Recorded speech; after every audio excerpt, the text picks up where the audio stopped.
today we have Ashura, which is, we call it Muharram.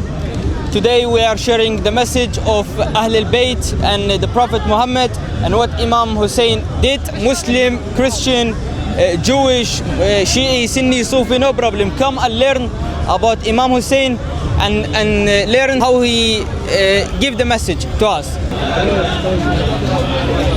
If anybody wants to talk about resistance or reform or revolution or changing the corrupt order of any age, Imam Husayn in Islam is really a reformation individual personified.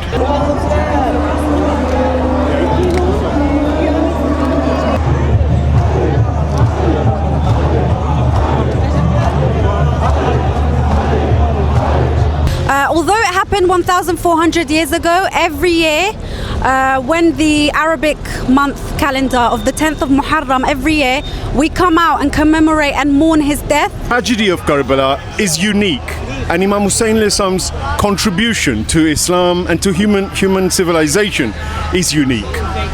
It's a rare example of an individual who stands up to tyranny in such a way that it rocks an entire empire.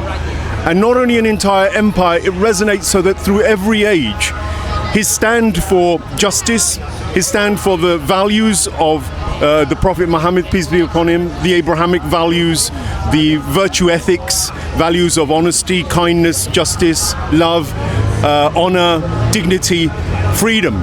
These are all values which actually on the day of Ashura, on the 10th of Muharram, in that time, were all consolidated.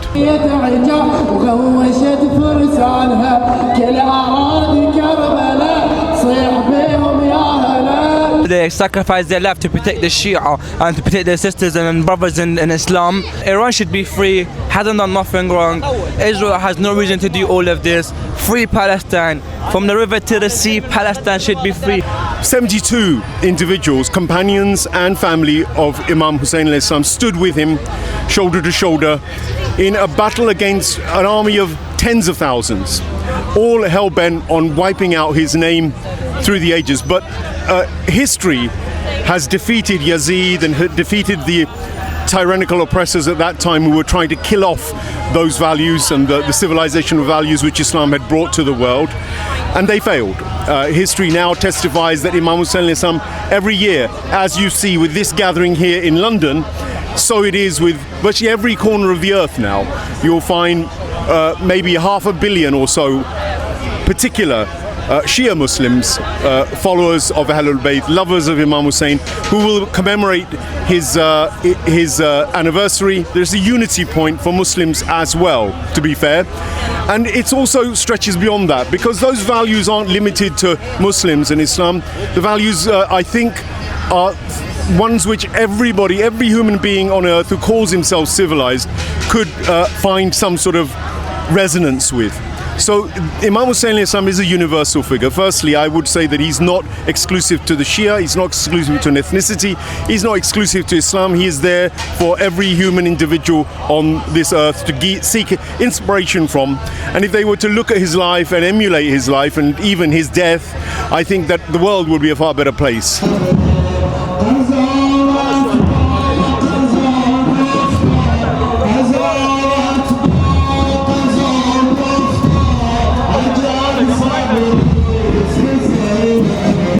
So the Yazids of that time today just maybe wear suits, maybe they wear ties, maybe they press buttons and missiles are fired at innocent children across Gaza. Maybe it's children in Al-Minab school in Iran which is attacked. Maybe it's children here who are raped and taken advantage of by the Epstein class.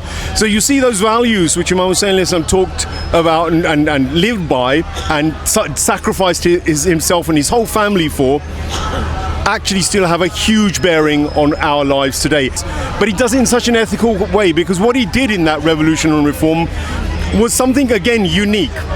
Because I can't think of any revolution which has involved children of 6 months old up to adults of 90 plus involved in that revolution. And I can't remember any revolution where an individual took it upon himself to sacrifice all his followers willingly. They did it willingly, even though they had the choice to leave, and he gave them the choice to leave. I can't think of another revolution or a reform movement which just done it in the way he did. And in the end, it was really on the deserts, the hot, scorching deserts, where children were kept thirsty, where the mothers of the children, his aunt, his sister rather, were also very integral.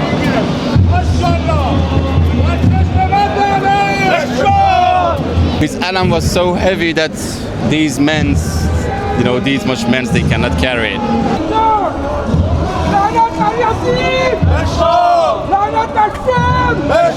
His flag wasn't this much heavy, but because for 9 days they was surrounded, no water, no food.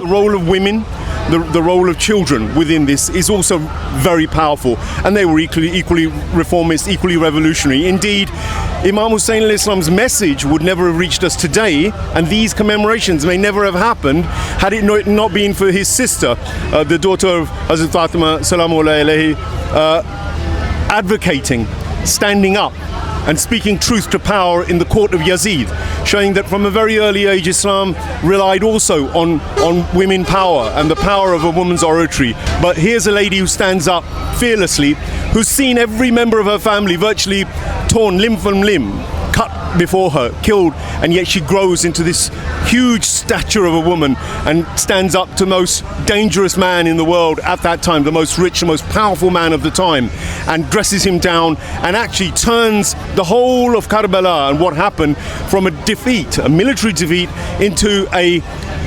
humanitarian victory.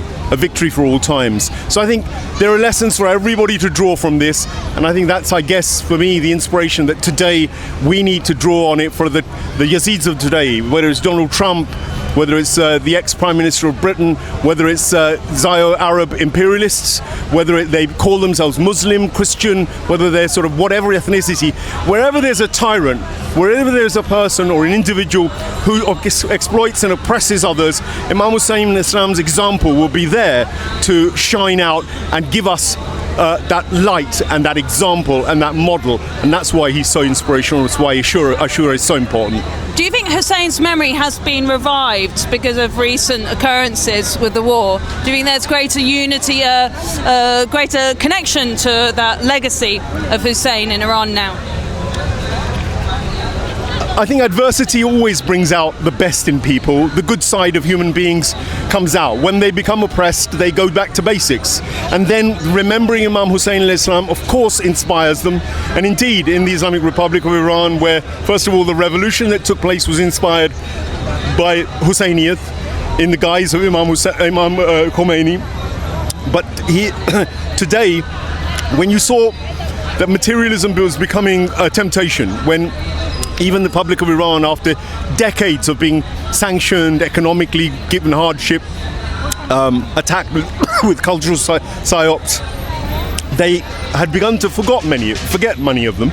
But today you see, as America bombs, as Israel invades, as terrorism occurs en masse, as genocides have been occurring, the masses are awakened, and it doesn't take long for them to latch onto the lessons of Imam Hussein and to seek inspiration. So I agree, yes, it is awakening a lot of the Muslims, but indeed I think a lot of non-Muslims are also beginning to understand.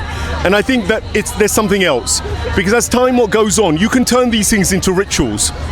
So Ashura in itself as a ritual, prayer as a ritual, fasting as a ritual, doing anything ritualistically based on trying to get some kind of reward is one aspect of remembrance. Symbolism is important, and you'll see the whole place is replete with symbolism. Those symbols become empty if you don't follow them with action. And Imam Husayn's action was a practical one of resistance and of goodness, acting well, but also taking a stand militarily. So within the story of Karbala, you see every kind of resistance. You see the resistance in terms of even the morality that was shown, where when he had access to water of the Euphrates before the enemy army arrived, he gave them full access. When they came and surrounded him, they cut off access to his water for 2 to 3 days, leaving children thirsty. You saw that he was constantly trying to create peace, show them the way where they didn't have to go to war, and to give them every reason for why they shouldn't.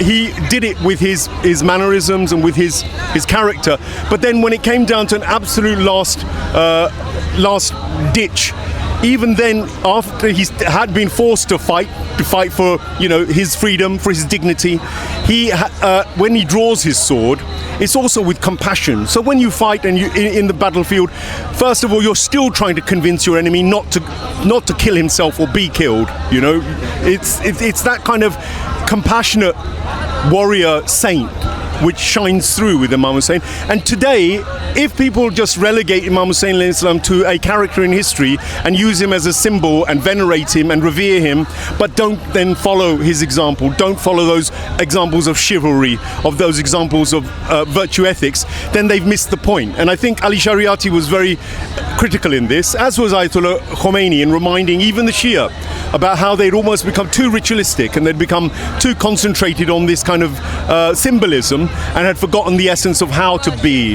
Yeah. The red and the blacks. Yeah. Yeah, so red flag Shiism was what Shariati regarded as the people who were revolutionary and were willing to give blood and be practical about their beliefs, and the example of Imam Hussein to be used as a revolutionary figure. The black flag Shias were the ones who had got soft and comfortable under, for instance, Safavid rule and become normalized, and the establishment had turned all these rituals into symbolic events, ones they could use to mobilize people's passions and their emotions, but not do anything practically which would challenge their imperialism, and be it a Shia imperialism, be it a Sunni imperialism. And I think that's the key. And today we're living in a time where that revivalism has started, and you will find that somebody like Mehdi Hassan will cite Ayatollah Sistani as being his, because he's a Shia on paper, and Mehdi will say Ayatollah Sistani represents the kind of Shiism he likes, and that's what he thinks is the black flag Shiism, where you don't do anything militarily, you don't fight with arms against oppressors. And you know, of course, Ayatollah Sistani isn't like that, because he was the one behind the Hashd Shahabi rising up to fight ISIS and the terrorism inflicted by the Anglo-Western Empire through ISIS on the people of Iraq. So, you know, Ayatollah Sistani being misrepresented there by Mehdi Hassan was disingenuous, but that shows you that there are kinds of Shia who will bend to power, bend to imperialism, will do as the authorities say just to keep their jobs, not to rock the boat, to use excuses like my family needs me and therefore I can't be too revolutionary. And then arranged against them are the people like Dr. Ali Shariati, and then today in contemporary times Mujtaba al-Khamenei, and the axis of resistance. And they understand that yes, the ritualism and the symbolism is there within their tradition, but it doesn't override their responsibilities to take on Israel and its invasion of Lebanon. It doesn't stop them taking on America when it oppresses the Iranian people or oppresses anybody in that region, or for that matter pseudo-Muslims like the Arab leaders who say they're Muslims but actually behave like tyrants and imperialists and oppressors, or the Yazids of our time, basically.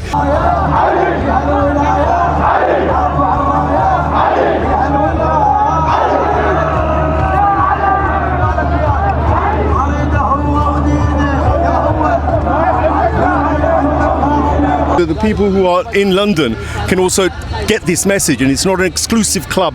We're not a private club. We're not a cult. We're not here as a cult following Imam Hussein Islam. We're here to spread the message of love, of freedom, of dignity, of bravery, courage, chivalry, kindness, honesty, integrity.